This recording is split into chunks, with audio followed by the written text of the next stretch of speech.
Welcome! In this quick walkthrough, I'll show you how to configure your survey questions to be completely anonymous, protecting your respondents' privacy.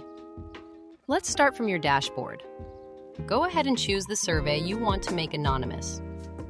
You'll see several tabs at the top of your screen. Click on Collect Responses to access the settings we need. Here you'll see your list of collectors. A collector is just the method you're using to gather responses, like a web link or email invitation. Pick the one you'd like to configure. Now scroll down the page until you find the Anonymous Responses option. This is the key setting that controls privacy for this collector.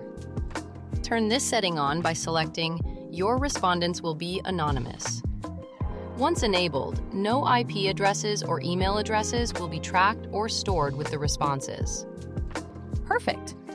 With these settings in place, your respondents can answer freely, knowing their identities are completely protected. That's all there is to it. You've successfully configured your survey for anonymous responses. Feel free to run through this again anytime you need a refresher.